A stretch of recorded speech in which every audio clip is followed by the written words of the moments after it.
Muito bom dia, pessoal. Sejam bem-vindos a mais um Acorda Mercado para você começar o seu dia muito bem informado. E ontem o Ibovespa subiu 1,96%, cravando mais um recorde, 165.145 pontos. E é uma festa na América Latina. México subiu, Peru subiu, Colômbia subiu, todo mundo subiu. Um dia de alta muito forte, contrariando o mercado, porque a bolsa americana caiu, bolsas europeias como um todo caíram. Tá na contramão ali os países da América Latina. E aí mais estranho ainda é que o dólar também subiu. Então assim como o Ibovespa subiu, o dólar também subiu 0,49% aos R$ 5,40 e o euro subiu 0,38% aos R$ 6,28. O petróleo, após ali várias altas consecutivas, cravando ali os $65, caiu 0,12. O ouro também, que vinha de várias altas, cravando recorde, bateu $4.621, uma queda de 0,31. E o Bitcoin subiu 1,58, ficando ali nos $96 mil. Bitcoin volta a ficar bem em 2026. Será que é o ano do Bitcoin? No mercado dos Estados Unidos, Dow Jones caiu 0,09, S&P 500 caiu 0,53, Nasdaq caiu 1% e o Russell 2000, que são da Small Cap, subiu 0,77%. As techs despencaram, os bancos americanos também tiveram um dia de muita queda, foi um dia ruim. A gente teve praticamente nada que que afetasse tanto assim a bolsa. A gente teve divulgação dos dados do PPI, nada ali muito fora da curva. Acredito que o que a gente tem visto é essa preocupação muito grande com esse valor de mercado mais esticado das empresas de tech por conta de inteligência artificial. Isso daí é algo que preocupa o mercado como um todo e vem refletindo ali às vezes nas ações. Ano passado a gente viu esse efeito quando só o Google e a Nvidia conseguiram superar o S&P 500. Então aquela subida esticada de 23 e 24 e 25 não aconteceu e pode ser que não aconteça em 2026. E aí se essas empresas techs, que são essas aqui, não subirem, o mercado ele tende a subir muito menos porque aqui representa muito da bolsa americana. E foi um dia assim de catástrofe, né? Microsoft caiu 2,31, Meta 2,49, Tesla 1,77, Nvidia caiu 1,37. Quem se manteve ali foi o Google, ficou praticamente ali no 0 a 0. O Google que tem sido mais defensivo e conseguido crescer bem. Tem ido bem. Como falei, o Gemini, ali, como fala inteligência artificial, o Google se reinventou, o Gemini é muito bom, geração de vídeos deles é muito bom, notebook LM muito bom, então eles conseguiram entrar num jogo muito forte de inteligência artificial, bater de frente com o OpenAI, só que eles têm ali muito mais mecanismos para poder alavancar. A gente vê a Meta ali comprando a Manos, que quer mexer com o mercado também, quer melhorar a parte de inteligência artificial. A gente sabe que a Meta, historicamente, ali com o Zuckerberg, ele compra e melhora. E aí vamos ver essa disputa da inteligência artificial. A Apple praticamente já jogou a toalha em termos de inteligência artificial. Poderia criar, porque tem o iPhone, poderia colocar IA no iPhone, mas a Apple não acertou a mão com inteligência artificial. É estranho, porque é uma baita de uma empresa, perdeu ali agora mais posições ali no ranking de maiores empresas do mundo e não conseguiu acertar a inteligência artificial. As pessoas ali que tocavam esse projeto foram demitidas. É estranho, mas não deu bom para Apple. Steve Jobs deve ficar louco da onde ele esteja. Ele está observando e deve estar maluco com a gestão da Apple hoje em relação à inteligência artificial. Na Europa, Londres subiu 0,46, Alemanha caiu 0,53, França caiu 0,19 e Eurostoxx caiu 0,36. Na Ásia, tivemos Japão caindo 0,77, Hong Kong subindo 0,56, Xangai caindo 0,31 e Coreia do Sul caindo 0,30% também ali.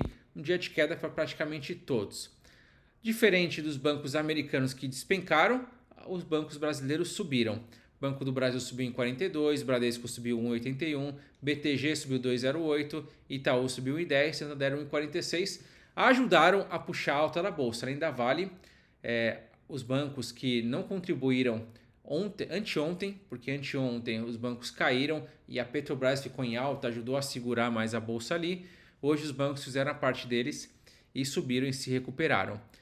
Já lá fora, como eu disse, foi um dia péssimo.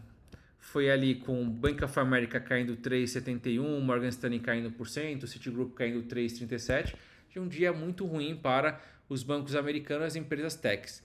E aí eu trouxe que os bancos eles foram um dos responsáveis pela alta juntamente com a Vale. A Vale tem um peso importante dentro do índice e subiu 4,74. Já a MRV caiu 5,34, maior queda do dia ontem do Ibovespa. O Tesouro ali voltou a subir, as taxas voltaram a subir, desde os DIs, DI 27 subiu 0,33, DI 30 subiu 0,34, ou seja, isso que é estranho, a bolsa subiu 2% e aumentou o risco do país ali com os juros mais altos. O Tesouro Direto, IPCA, voltou a pagar IPCA mais 7,88% para 2029, como eu falo, uma taxa impagável, uma taxa que quem está aproveitando está se dando muito bem. Vamos lá. Como eu disse, a Vale disparou, os bancos subiram e aí foi a festa da economia. Festa da economia. Por quê? Se a Vale sobe, que tem uma porcentagem relevante, se os bancos sobem, principalmente Itaú, Bradesco, BTG sobem, impacta demais o mercado. Quando caem também eles puxam muito para baixo. Esse é um cenário que a gente está vendo parecido com o que foi o ano passado. Ano passado as bolsas subindo, bolsas latinas subindo. Tanto é que o Brasil, dentre as principais bolsas, ficou ali no top 15 por aí, porque foi muito bom. Quando fala pega a bolsa em dólar, foi muito bom para vários países, porque os juros caindo mais, não só Estados Unidos derrubaram juros, mas os países europeus derrubaram juros, isso estimulou mais dinheiro na economia e aí mais dinheiro sobrou ali para a América Latina como um todo. E é o que deve acontecer esse ano, porque os juros devem continuar caindo. Alguns países ali já estancaram a queda, o corte, mas ainda estão num patamar mais baixo. Estados Unidos deve continuar cortando juros e isso, claro, joga mais dinheiro na economia e aí o emergente ele aproveita. O PPI, que mede ali a produção industrial, reforça a expectativa de manutenção de juros pelo Federal Reserve. O PPI subiu 0,2% em novembro, 3% em 12 meses, em linha com o esperado. O dado reforça que a tese que o Federal Reserve deve manter os juros inalterados agora na reunião de janeiro. Então, final de janeiro, vai ter Copom e vai ter FONC, que é do Fed, ali a decisão de taxa de juros, que deve se manter no mesmo patamar. A gente está vendo cada dia uma coisa diferente em relação ao Banco Master. Operação Compliance Zero mira Banco Master e controlador Daniel Vorcaro. A Polícia Federal deflagrou a segunda fase da operação investigando suposto esquema de fraudes financeiras. Houve buscas de endereços ligados à alta cúpula da instituição. Enfim, cada dia a gente descobre alguma coisa em relação ao Banco Master e o quanto tinha muita gente envolvida nisso. E o quanto que isso pode pesar para o mercado financeiro se não tiver um desfecho de punição. Um desfecho ali de trazer o que aconteceu para que isso não se repita.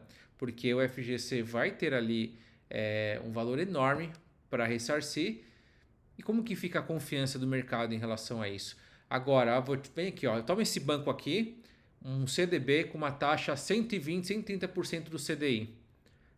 Antes era algo muito normal, agora as pessoas vão começar a desconfiar mais. E tem que desconfiar também, já deveria ter desconfiado antes, porque não é normal. Porém, se apegou ao FGC, tem um FGC tranquilo e colocaram um monte de dinheiro e aí gerou esse impacto. Mas tem muita gente envolvida, a conta não estava fechando. Aqui tem um cenário diferente para o mercado como um todo. A pesquisa Quest mostra Lula à frente em todos os cenários de segundo turno.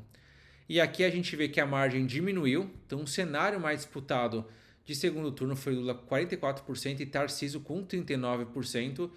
A gente sabe que o mercado como um todo, o candidato é o Tarcísio, então o sonho do mercado é que o Flávio saia da disputa e o Tarcísio entre, porque o mercado fica muito receoso com a política fiscal do governo Lula. É uma política fiscal que a gente viu acontecer ali no dia 1 a 2, que é uma política fiscal mais irresponsável, de gasto, gasto, gasto, e aí isso num curto espaço de tempo gera resultado, mas no longo prazo, no médio e longo prazo, é uma catástrofe, assim como aconteceu em vários outros países que implementaram gastos atrás de gastos sem responsabilidade. Você gera inflação, gera um monte de coisas, como por exemplo, se não tivesse o Banco Central segurando a taxa de juros muito alta, a gente poderia estar sofrendo hoje com mais inflação. Então a gente segurou a 15% a taxa de juros e mesmo assim não chegou no centro da meta de 3%, e a inflação de serviços se manteve em alta, isso que tem que ser levado em conta. Mas a gente viu que diminuiu um pouco essa margem entre Lula e Tarcísio. E por fim, a Vale liderou as altas do Ibovespa ontem com uma alta de quase 5%. Tá? Então a Vale liderou os ganhos impulsionados pela busca de investidores estrangeiros por empresas de commodities brasileiras consideradas descontadas. Então a gente viu também, a gente está vendo as commodities assim, disparando. A gente vê a prata não para de subir, o ouro também, como eu disse, já subindo. É um desafio de você emplacar ali nas narrativas como que essas commodities estão subindo, como que uma prata está subindo tanto, como o ouro está subindo tanto. E a gente emplaca muito com guerra está acontecendo, questões geopolíticas sem parar. Então o Trump ali atacando alguns países, agora falando de Groenlândia, quanto que isso gera de impacto para a economia como um todo. E é claro, não vou deixar de falar aqui da questão dos vistos, né? A gente teve ali uma cassação, ou seja, uma suspensão de vistos, e o vistos que a gente chama de vistos imigratórios, porque os vistos não migratórios, que são lá para você ficar um tempo e sair, que é, por exemplo, um visto de turismo, um visto de estudo, se manteve. Agora, o visto de imigração, o Brasil ele foi barrado junto com Colômbia, foi barrado junto com Uruguai, que são países de fato com alinhamento diferente do Trump. A gente vê que países ali como o Chile, que acabou de trocar o presidente agora, como a gente vê o Paraguai, Argentina, não sofreram com essa sanção, né? Posso chamar de sanção, mas é uma suspensão. É claro que ainda vai ter mais detalhes em relação a isso, mas mostra ali uma questão geopolítica importante e por isso é um dos motivos até do ouro subir, do mercado estar mais receoso com a economia. Com isso, a gente finaliza o Acordo Mercado de hoje. Tamo junto e até amanhã. Tchau, tchau!